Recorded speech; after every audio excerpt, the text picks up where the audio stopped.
الحمد للہ الذی ابدع الافلاک والارضین الصلاۃ والسلام علی من کان نبیا وآدم بین الماء والطین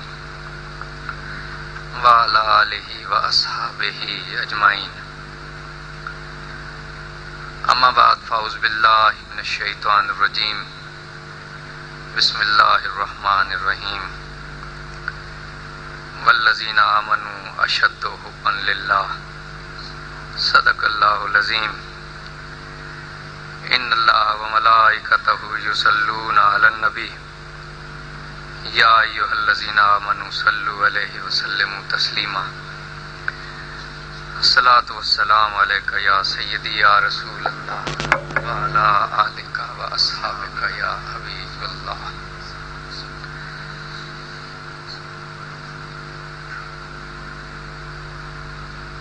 گرامی مرتبت مخدوم و معصم جناب صوفی سیف الرحمان صاحب، علی مرتبت جناب نعیم انور قریشی صاحب، جناب پیرزادہ عارف بہاء الحق شاہ صاحب، جناب ریاض حسین چودھری صاحب، برادران محترم، آج کی یہ محفل ذرا قدرے مختلف اسلوب کی اور مختلف مزاج کی محفل ہے. ہمارے معاشرے میں محفلوں کا چلن ہے، لیکن بالعموم جلسے کی صورت میں، کسی بڑے اجتماع کی صورت میں انعقاد پذیر ہوتی ہیں، اور ایک روش جو اتفاق سے مروج ہو چکی ہے وہ یہ ہے کہ ایسے موضوعات جو غور و فکر کا داعیہ پیدا کریں، کچھ سوچنے سمجھنے کی دعوت دیں، ان موضوعات پہ گفتگو کا تقاضا کم ہوتا ہے. تو ایسے میں ایک بات جذبات کے حوالے سے یا فن خطابت کے حوالے سے یا اس حوالے سے کہ کوئی شخص محفل کو متوجہ کرنے میں کتنا کامیاب ہوا، تو جو اصل حقائق ہیں وہ کہیں بہت دور دھندلکوں میں گم ہو جاتے ہیں. زاویہ فورم کے کارپردازان بڑے مبارک کے مستحق ہیں کہ انہوں نے ایک نئی طرح اس محفل کی صورت میں ڈالی ہے، اور کوئی ایسا تقاضا کہ موضوع کے حوالے سے کوئی جذباتی بات اٹھائی جائے اور کوئی ایسی بات کہ جو سامعین کو بڑا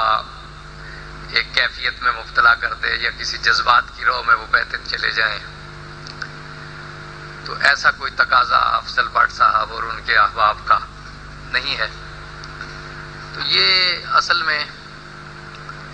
ایک ایسا معاملہ ہے کہ ہماری اصل ہے کیا، کون سی چیزیں ہیں جو کہ وقت کے دھندلکوں میں پس پردہ چلی گئیں، کون سی باتیں ہیں جنہیں دوبارہ تازہ ہونا چاہیے. یہ ایک احساس ہر طرف اس وقت امت میں موجود ہے، اور ایسا ہوتا ہے عمرانیات کے طلباء اس چیز کو اچھی طرح سمجھتے ہیں، اور یہ موضوعات اب معاشرے کے لیے کوئی بہت پیچیدہ اور گمنام موضوعات رہے نہیں، کہ یوں ہوتا ہے کہ بعض اوقات عین عروج میں، کسی مملکت کے عروج میں، کسی شخصیت کے عروج میں، یا کسی فکر کے عروج کے اندر ہی اس کے زوال کے اسباب پوشیدہ ہوتے ہیں اور رفتہ رفتہ اجاگر ہوتے چلے جاتے ہیں. اور بعض اوقات یوں ہوتا ہے کہ جب ایک بڑی ہماگیر قسم کی مایوسی طاری ہوتی ہے اور کسی قوم کو یا کسی فرد کو یا کسی جماعت کو یا کسی فکر کو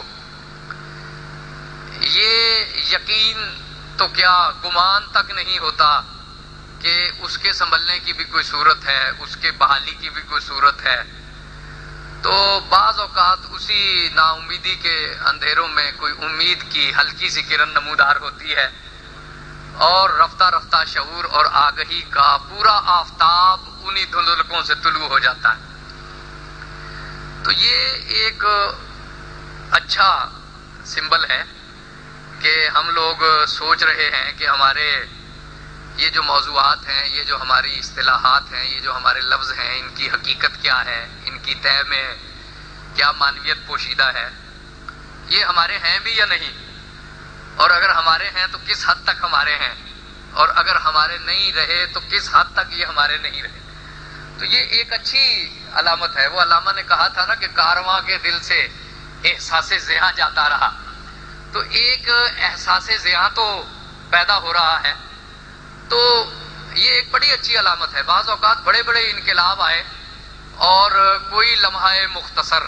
کوئی اتفاق، کوئی حادثہ، کوئی چھوٹی سی بات بڑے بڑے انقلابات کا پیش خیمہ بن جاتی ہے، تو یہ بڑی ایک مبارک بات ہے۔ تو اس میں یہ جو میرے دوست نے کہا نا کہ تنقیدی نقطہ نظر سے سوال نہ ہو، اصل میں مسئلہ یہ ہے کہ اب جو لفظوں کی قدر و قیمت ہے نا، وہ ہم نے کھو دی ہے، اور ہم ان کی اصل معنویت سے واقف نہیں ہیں۔ حضرت پیر کرم شاہ صاحب رحمۃ اللہ علیہ نے ایک بار ارشاد فرمایا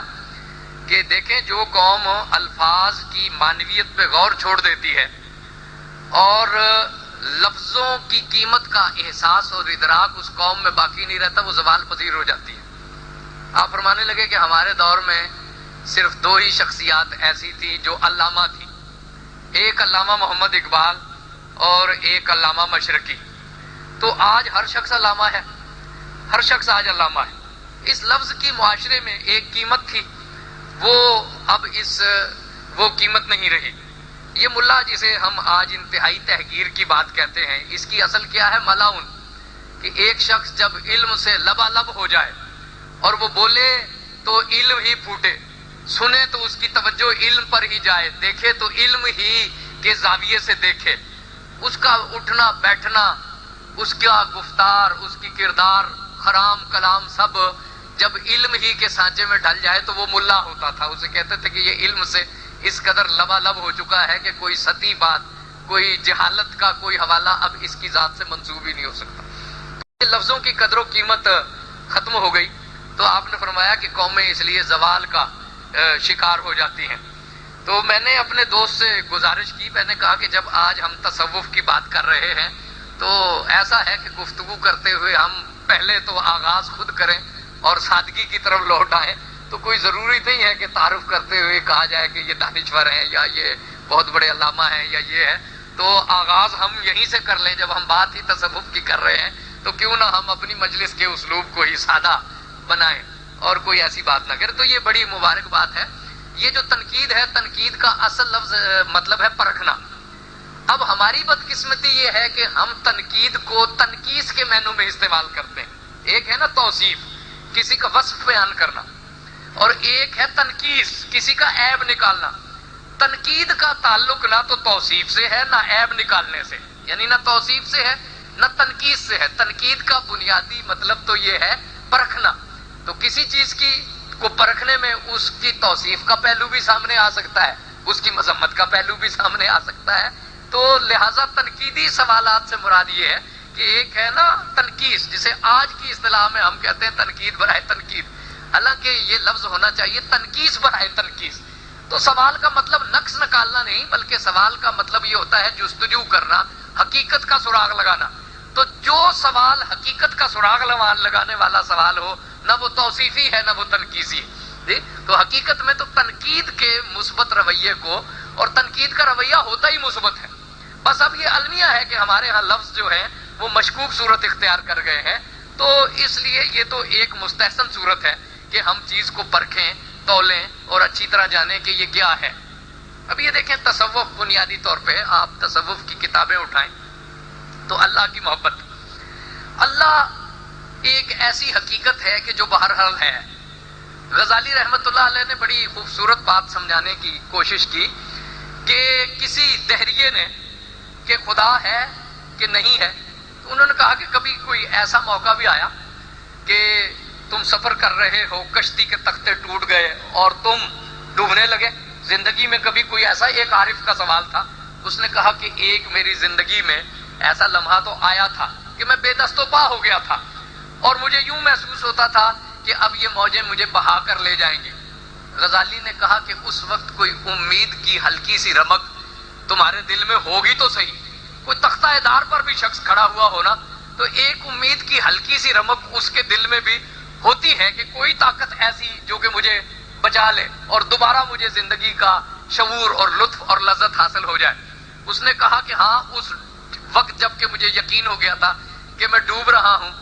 حقیقت یہ ہے کہ ایک ہلکی سی رمق اس وقت بھی میرے دل میں موجود تھی اور وہ بروئے کار بھی آئی، ایسا سبب بھی پیدا ہو گیا کہ میں ڈوبنے سے بچ گیا۔ تو آپ نے فرمایا کہ وہ ہلکی سی امید، اسی کا نام خدا ہے،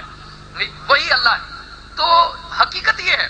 کہ یہ ایک علیحدہ کہ اللہ کے ہونے کا جواز کیا ہے یا ثبوت کیا ہے یا دلیل کیا ہے، اللہ کا ہونا ایک ایسی حقیقت ہے کہ کوئی دہریہ بھی ہونا اور وہ اپنے تئیں خدا کو نہ بھی مانتا ہو تو اس کے باطن سے بھی ایک آواز ضرور آتی رہتی ہے کہ کوئی ہے، ضرور کوئی تو ہے جو میرے ساتھ ساتھ چلتا ہے۔ اندھیری رات ہے، سایہ تو ہو نہیں سکتا، کوئی تو ہے جو میرے ساتھ ساتھ چلتا ہے۔ تو یہ حقیقت یہ ہے کہ انسان کو محسوس ضرور ہوتا رہتا ہے کہ کوئی ہے ضرور جو اس کی شہ رگ سے بھی زیادہ قریب ہے۔